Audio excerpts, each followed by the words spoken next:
Douglas Allen Bickford, President and CEO of Say I Love You in the Mirror Productions. It is the 19th of July, 2022, at about 8:15 a.m. here Pacific Standard Time. Broadcasting live on Facebook from my home, my 105-year-old house, from my hometown of Klamath Falls, Oregon, where I was blessed to come back to in May of 21. I am on Facebook Live and YouTube for absolutely one reason: to teach you how to be positive, who, what, and where you are. And the only way you can do that is to attain and maintain self-esteem, and that comes out of a book called The Portable Therapist. And what self-esteem is, it's also known as self-confidence, self-worth, self-love. It's how you feel about yourself inside out, okay? We've all been in romantic relationships. You know how you first meet that person and both people are like flying on cloud nine. You met the love of your life, they're your soulmate. You're bragging to all your family and friends how great these people are. You're never going to separate. You're going to die together. That's what you vow to each other. I mean, I've done all this stuff. Anyway, that's what self-esteem is towards yourself. That good feeling, right? Dr. Susanna McMahon, who is 73, lives in Detroit, Texas with her husband, has a doctorate in psychology, makes her a psychiatrist. She also has a master's in philosophy. She's a counselor, a therapist, many years of her life. I'm not sure what she does now. You can't find much about this lady on the internet. But I am her spokesperson for this book that she wrote 30 years ago. It was published in 1992. And every lesson in it talks about how we've been trained and taught not to have self-esteem, self-worth, self-confidence, self-love. Back then, they were using the television, the radios, all the the printed media, churches, and the state governments to make us not feel good about ourselves, okay? Now, it's 1,000 times worse with the social media right here where I'm broadcasting live on today, which is on Facebook, okay, and YouTube. Anyway, being a psychiatrist, she's had thousands of clients as a counselor, therapist. They would hire her to fix their unhealthy minds.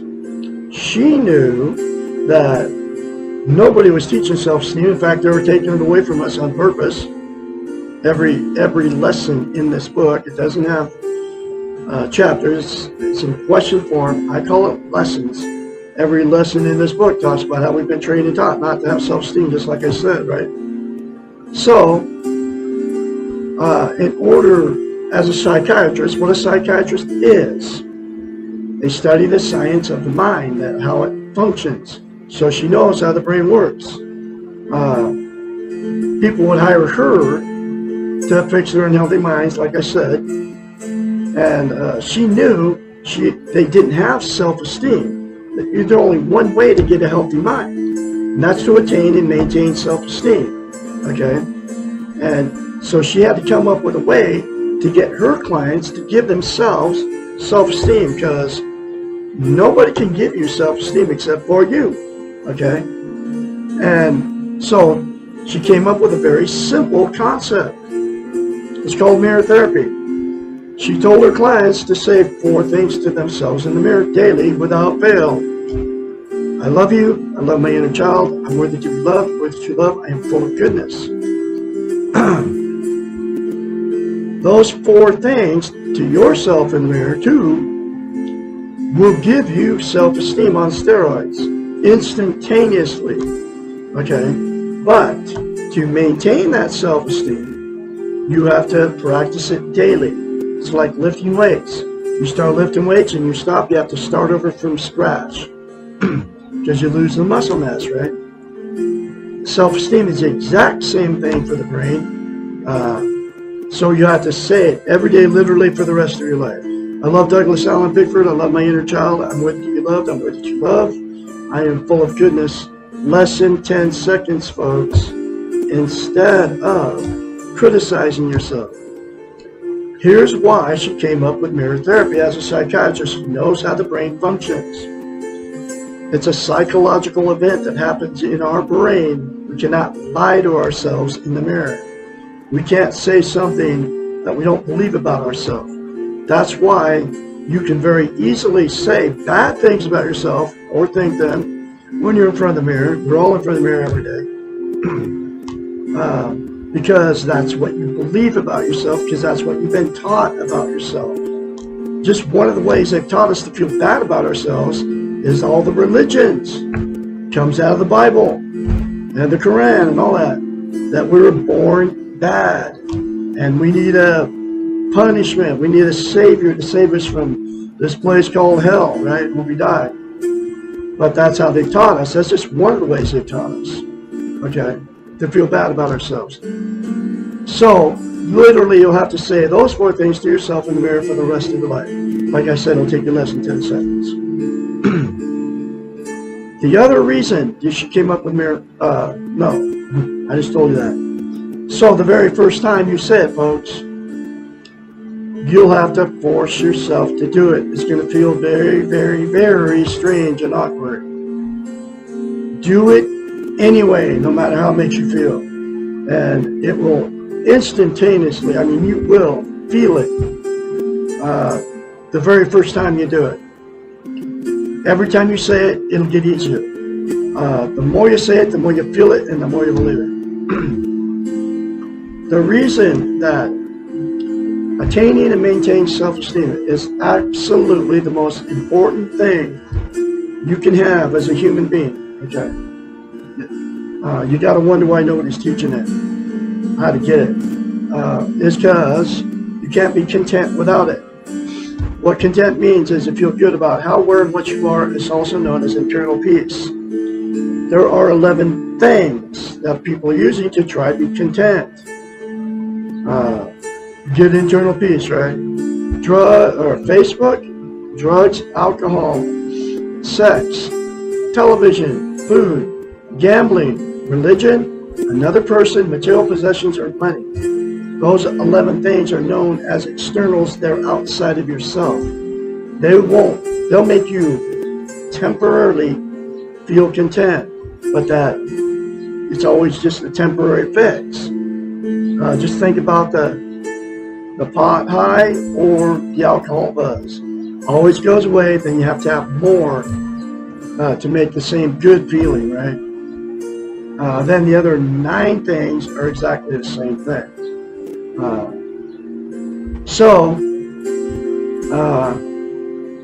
The other thing about self-esteem, without it, you can't love or be loved. This is another reason it's vital that you have it as a human being. So what happens is, 2 people without self-esteem will attract each other. And after that good feeling goes away from the initial meeting that person and marrying them and all that, all the excitement goes away, you move in and everything, start having kids and all that, then that good feeling goes away, and then the relationship becomes toxic, and that's when all the fights and arguments start, the drug and alcohol use, the cheating on each other, the lying to each other, the going to all your family and friends, start telling everybody how terrible these people are to you. And then the ultimate thing happens, which is you separate if you didn't marry them, divorce if you married them, and then the same 2 people will go out and they'll jump in another relationship looking for that good feeling with somebody else, and they'll get without self-esteem, and they'll get another relationship and the exact same thing happens in that relationship. They call it relationship jumping. That's why I've been married 4 times and divorced 4 times. That's why I've been had many failed relationships. It's why you've been married more than once, and why you've had many failed relationships. the absolute only way to get a healthy relationship is to attain self-esteem, because you can't get a healthy relationship until you attain and maintain self-esteem. So the next thing that'll happen when two that got together without self-esteem, the two will stay together forever, because they're being codependent on each other. They're free to leave. They don't want to be failures. They don't want to be embarrassed because of the breakup, their family and friends, and criticized for not making it work right. The church members and everything, and they can't be alone, and they're afraid to leave, right? So they'll stay in that terrible relationship forever, for years, and then when that happens, then it becomes a dysfunctional family, and all the emotional, sexual, and physical abuse just gets swept under the rug by all the family members, and then, the kids and everything just, that's just the way they are. That's mom and dad, or grandma and grandpa. It's just the way they've been their whole life. Can't ever change them. And then all of it just gets swept under the rug, and then dysfunctional families produce more dysfunctional families down the line. And the cycle continues. And then the very last thing that'll happen with two that got together with no self-esteem is the two that got involved and have had many failed marriages and many failed relationships will exit out of the romantic scene and just be alone for the rest of their lives, going, I can't find anybody to love, and I can't find anybody to love me. So I'm just going to be done with romantic relationships. But you can't be content without self-esteem, so they will be just as miserable alone as they were in the relationship. Okay?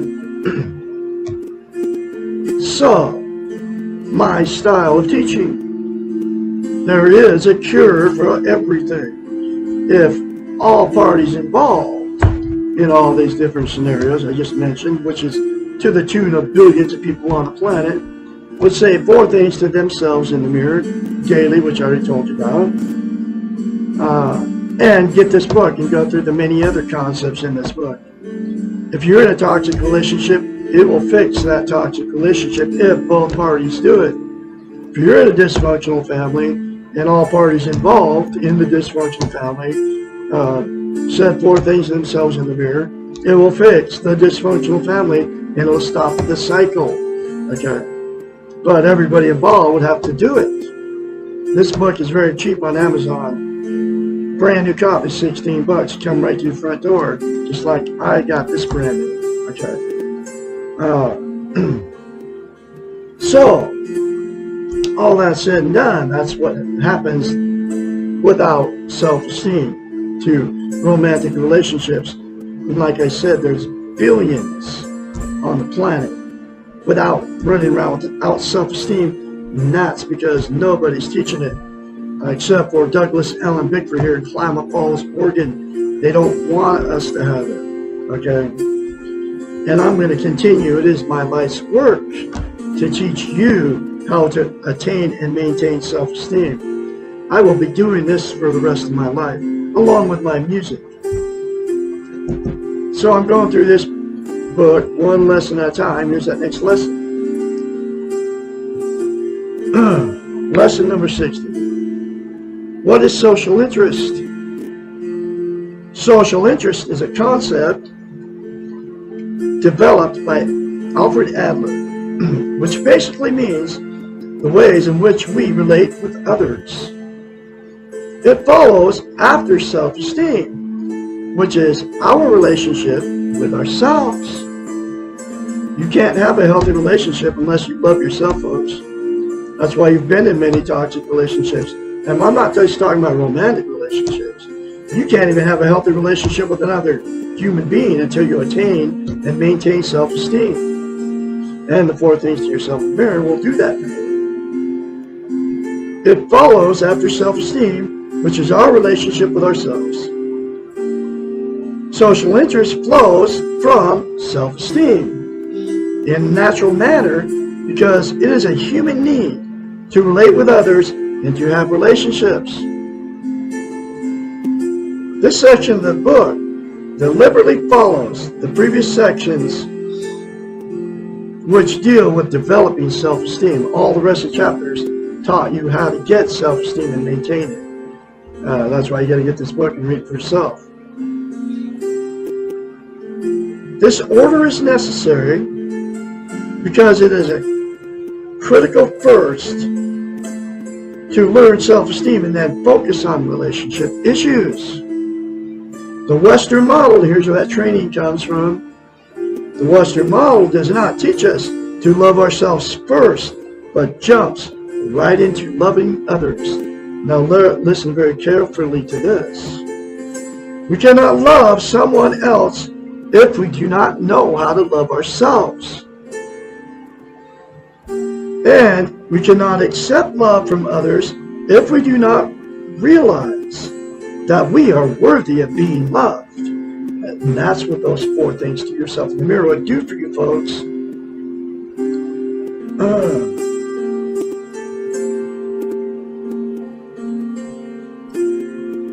Once we love ourselves and recognize our worthiness to be loved, it is natural to practice social interest.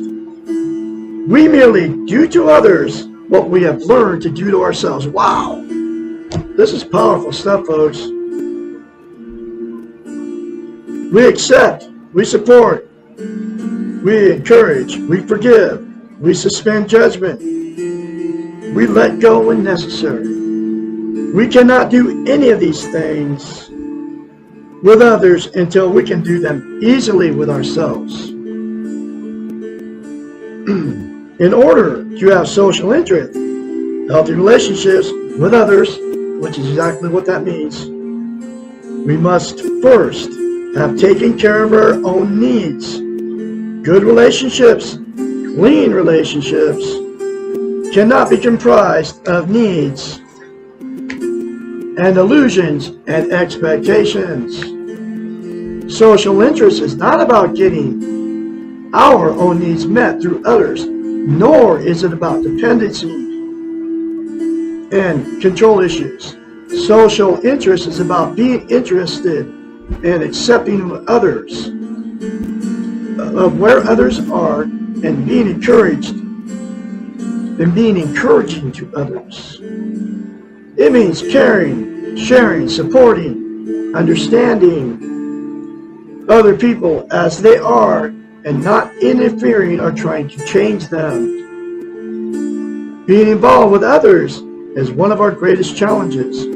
Relationships, also one of our greatest joys. Most of us would not want to choose to learn self-esteem and then become a hermit. Our preference is to have self-esteem and to live with others. This can often seem like a Herculean challenge because we must learn the answers to the following questions. When do we take care of ourselves and when do we take care of others? Question mark. How do we give of ourselves without becoming depleted? Question mark. How do we take care of others without becoming dependent on them? Question mark. What does a healthy relationship look like? Question mark. When do we stick it out and when do we leave? Question mark. How can we practice self-esteem when those around us have chosen not to or are not aware of what this means? Question mark. Hopefully, the answer to these difficult questions will be found in the following pages, period. And that's going to be tomorrow's lesson, or the rest of the book, really. So anyway, there's another very, very powerful lesson for you folks. I'm going to have another one for you tomorrow, which is lesson 61. What is a good relationship? I can be your mentor when you start going through this change. And if you say 4 things to yourself in the mirror, you will start going through a change. I guarantee it. And 458-232 5238. Call me anytime during the night. I encourage you along the way. I will be talking to you tomorrow. You'll have a great Tuesday out there.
you.